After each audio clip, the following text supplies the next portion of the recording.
My newest title, Goetia of Shadows, was published rather recently, and I'd like to give some foundation and some background, and also some differences and some various comparisons from the first Luciferian Goetia published about 2005. It was worked throughout the late 90s into the early 2000s.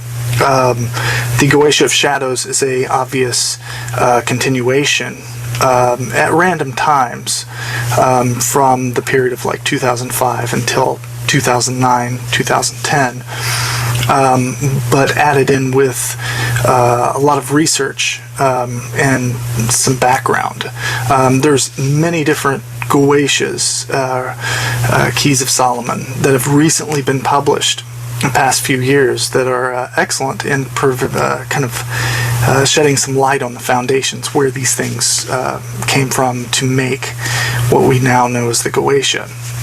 Obviously, a lot of Satanists and occultists who come into the left-hand path, their introduction to ceremonial magic, and this I can speak previous, is Goetia. And then you get stuck with materializing something, the ceremonial thing where you have this Christian duality, and I've discussed that in previous videos, but this specific Goetia of Shadows is different because it addresses magic from a historical, mythological, and religious pre-Christian foundation, the Greek origins and necromancy, which in turn kind of bring in all the ritual instruments we're used to.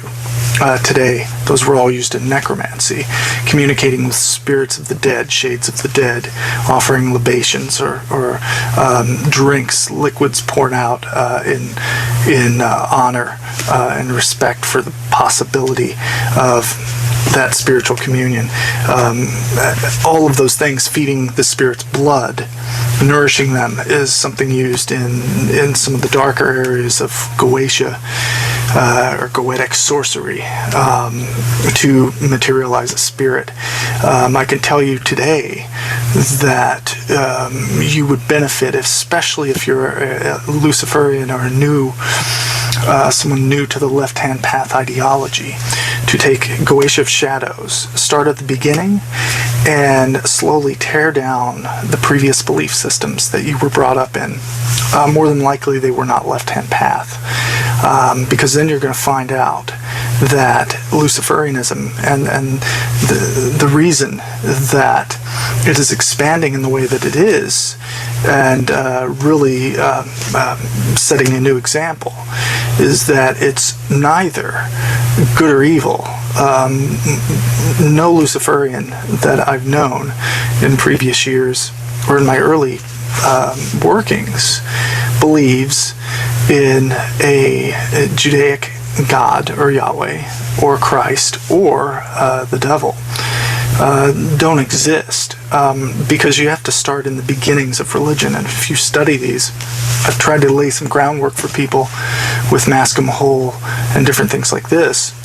You're going to find that the gods and the demons of early pantheons always have creative and destructive elements, some more than others in different areas, just like humans.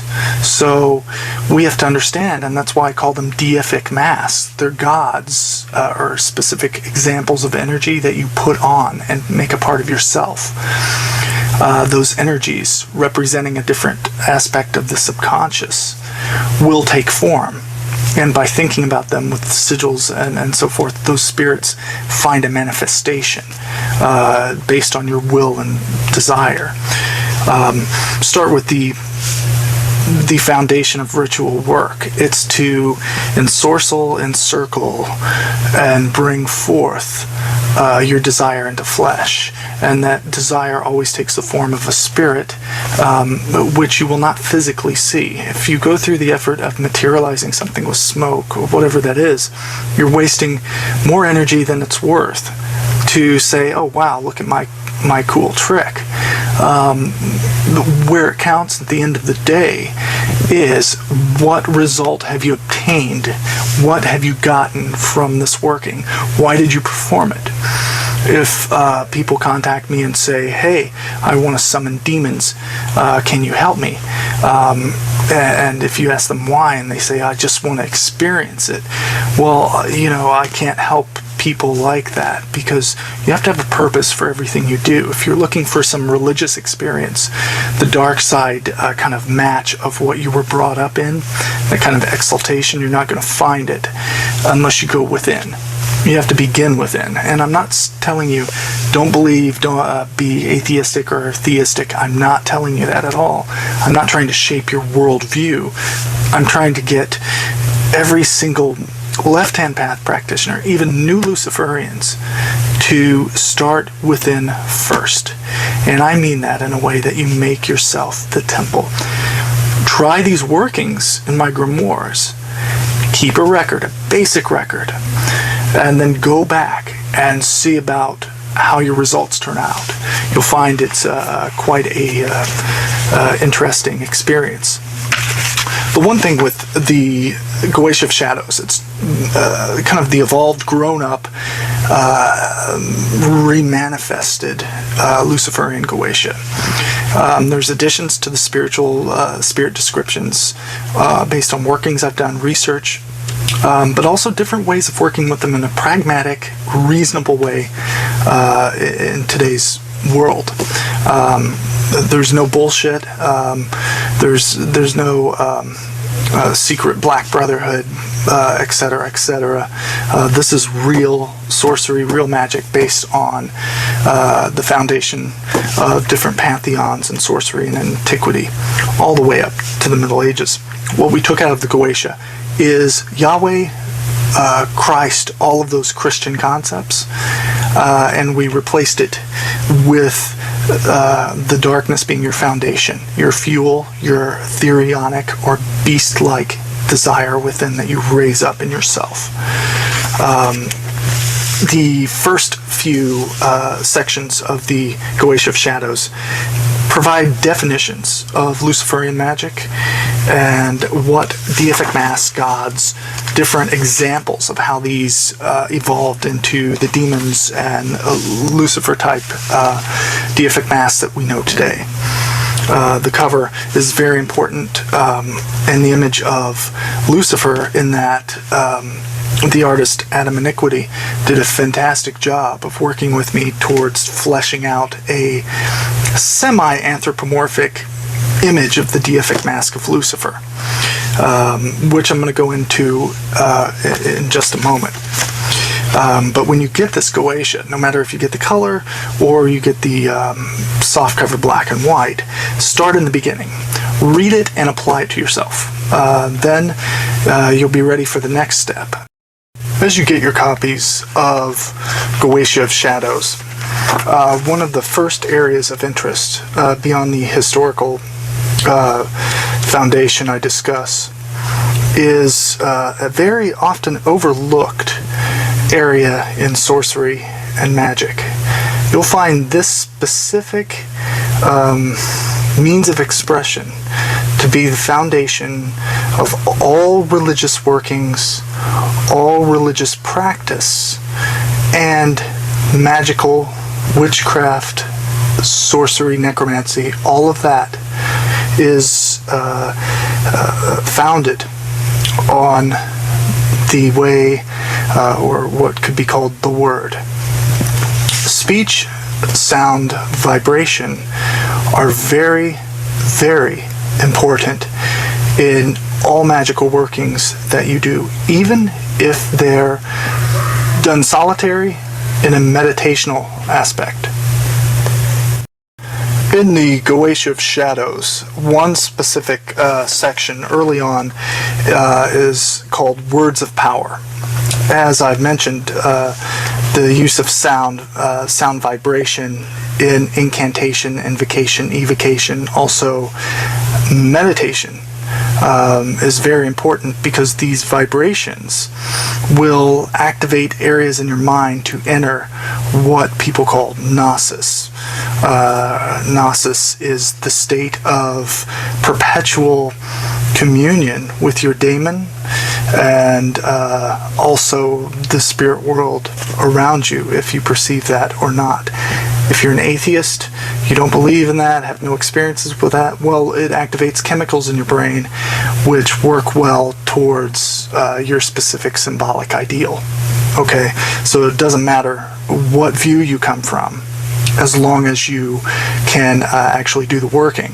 And don't try to overstretch it. Like, if you're an atheist, don't try to just completely believe that there's something going to rise up out of your floor, because most likely that will not happen, and it will not, and oftentimes the imagination, if you're an atheist or in that certain train of thought, will not lend itself towards making that happen.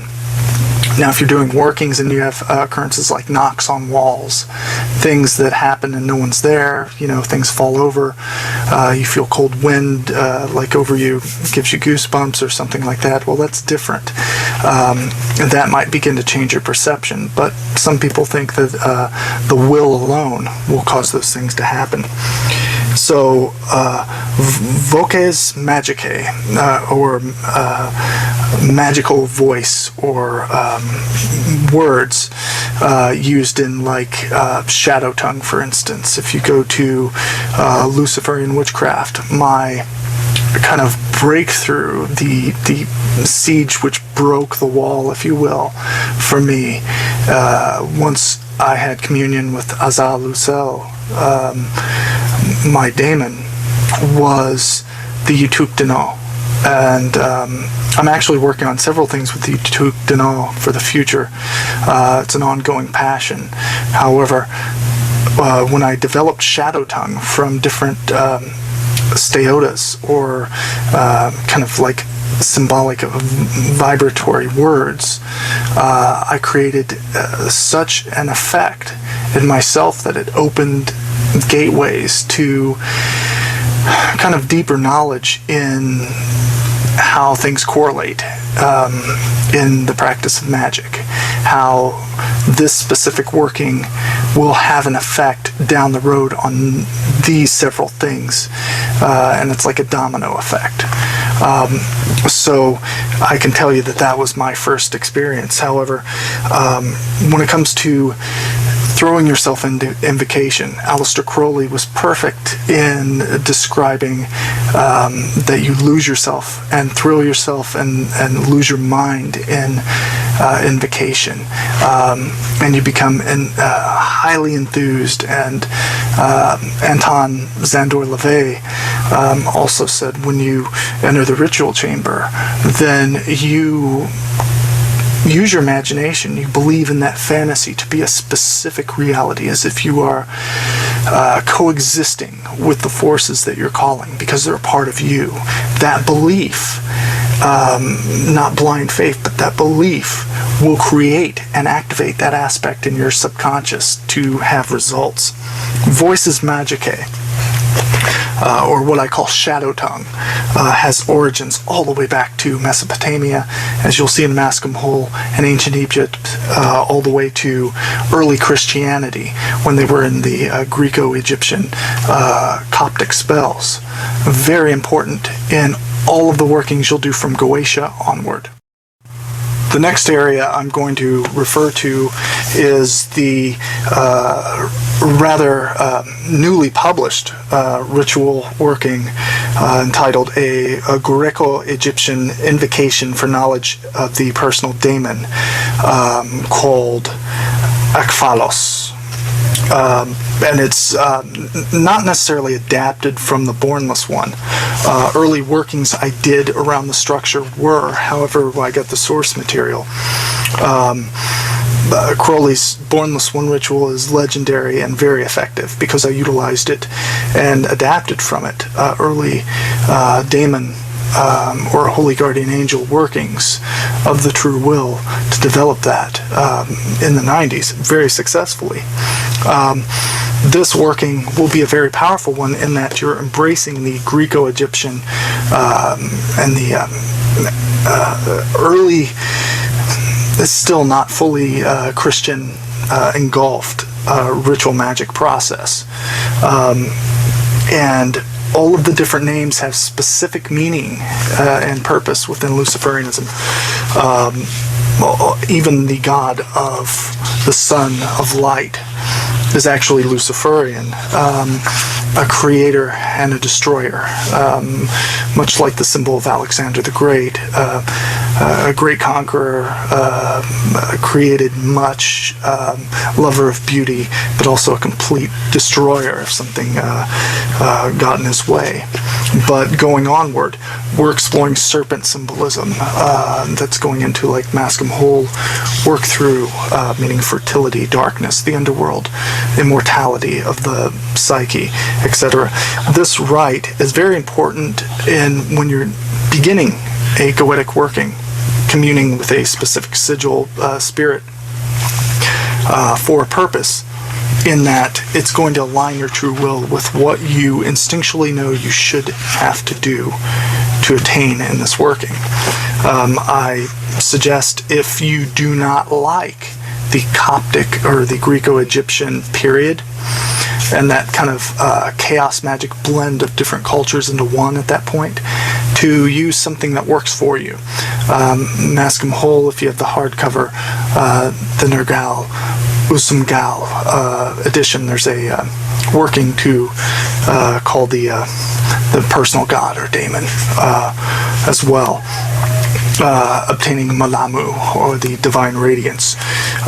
Going on, you don't have to follow all the steps in the Goetia of Shadows as far as ceremonial magic workings. You can do something as simple as have the invocations. If you have to adapt them, that's fine.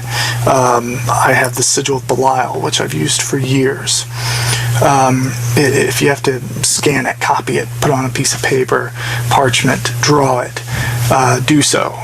If you do it in blood, your own blood, of course, make sure that you have something to glaze over it so it doesn't crust and fall off. Black ink or dragon's blood ink, anything like that is useful.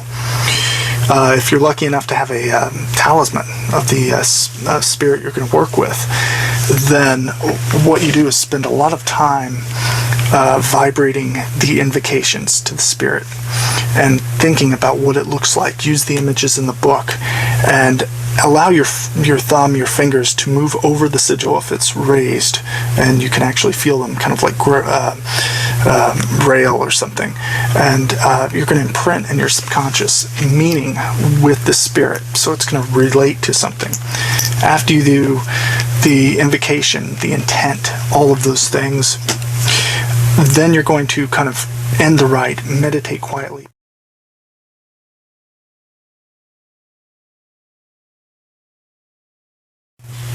Now, as I've previously mentioned, when it comes to visualizing the specific spirits that you're working with, I strongly advise that you take your time working, if you're really into the Goetic, the 72 Goetic spirits, take time working with one or two specific ones based on two goals.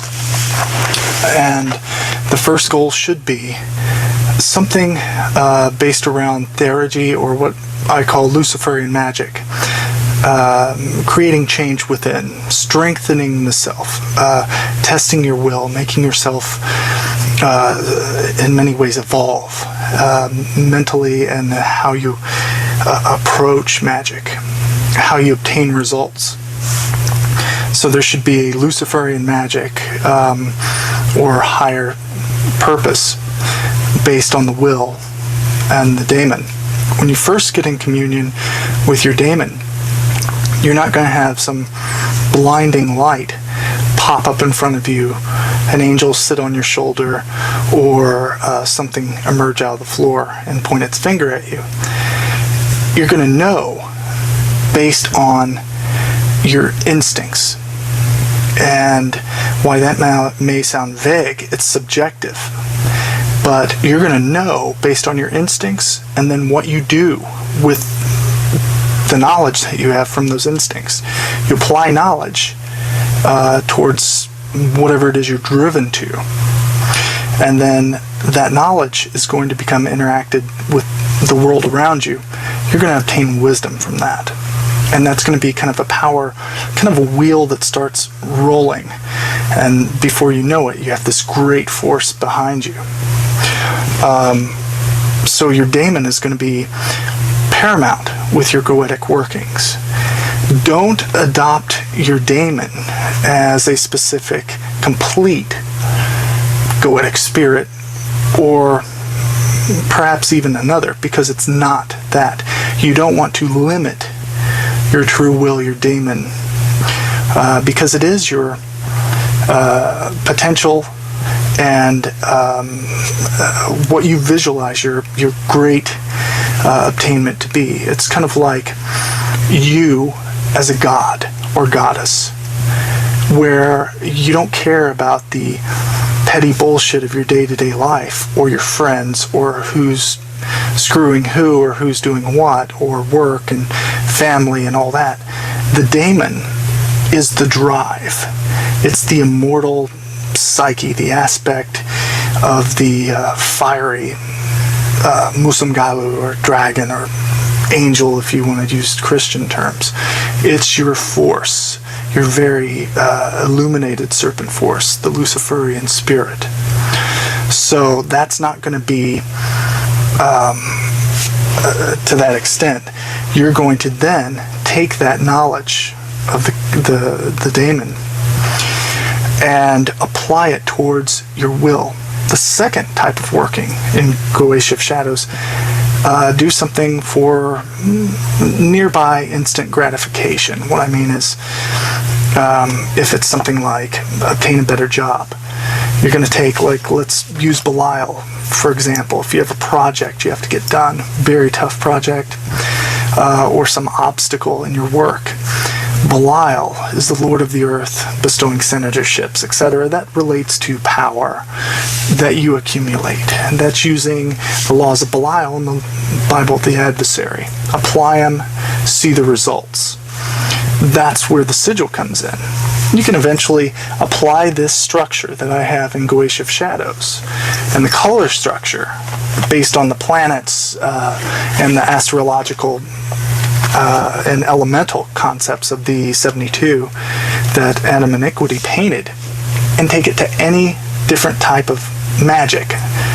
And you'll find left-hand path practice, Luciferian practice, will change your life. It will make you and your Daemon essentially a god in your own right, in your own world. Not meaning that you're better than this person or that person, or you're an asshole. It just means that you choose the course in which you can go in life. That's the whole point. In reference to ritual magic tools, instruments that you use in Invocation, obviously you need the sigil.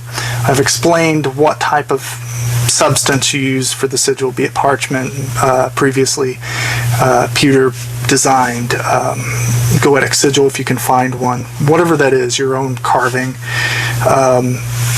You can even use an altar cloth to help project the seal or the spirit's essence during your meditation daily, and focusing on the specific working that you're doing.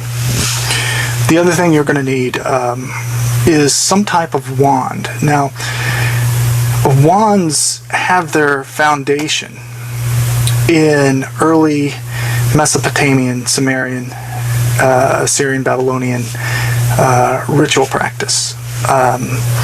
And the underworld gods use something called a caduceus. Now, I have one that I've used for a while now. That's a caduceus. It's actually I got it at an antique store, and I've not seen another like it. I know it's from Europe. It's probably about 20 years old, maybe more. Doesn't matter. It's the exact symbol of Ningishzida, which is the two serpents from the shoulders, the Basmu, from which the Persian legend of Azi Dahak obviously was influenced. underworld god, fertility god, also a god associated with the dead. He resided in the Babylonian Sumerian underworld with Ereshkigal, the queen of the dead, and Nergal, the god of war and darkness and the dead. But nonetheless, this type of wand survived over to Greek necromantical practice, and Hermes was the one who held the wand, the Caduceus, and compelled and commanded the shades of the dead onward. So I use a small caduceus that I can carry anywhere. Obviously I don't carry robes around in public and, break out with the ritual paraphernalia there. I have a lot of discreet ways of doing workings if I have to go in a public setting to where I'm unnoticed virtually. Moving on to the symbolism quickly, I'd like to say that, Lucifer, Maon, and Beelzebub, because of his foundation, and Belial are featured illustrated in the Goetia of Shadows. Now, as I've said, Adam Iniquity did a fantastic job on Lucifer, fleshing out Lucifer, because I described the various elements, suggestions, and he put them in his own meditations and workings, and these things were painstaking for him to do. But if you look at the Lucifer on the cover of and it's in the black and white too, but the color version you have to see, because the elements of Zeus Ammon, all the different specific deific masks that made the rebel Lucifer are in the specific altar image for this deific mask. And the symbolism, everything has a specific deep meaning. I urge you to explore the foundations of how Luciferianism was kind of fueled into a modern age. We're not devil worshippers. It goes back to the balance in darkness, using darkness as your foundation, your strength towards light, your instinct, your drive to achieving your goals. One thing with the spirits in the Goetia, especially with Lucifer, who's I established that in the back of the grimoire, are the specific planetary deific masks that made or different forms of Lucifer or the adversary. So take time to look at those as well. Anyway, I look forward to your comments and how you apply Goetia of Shadows in the near future. Thank you.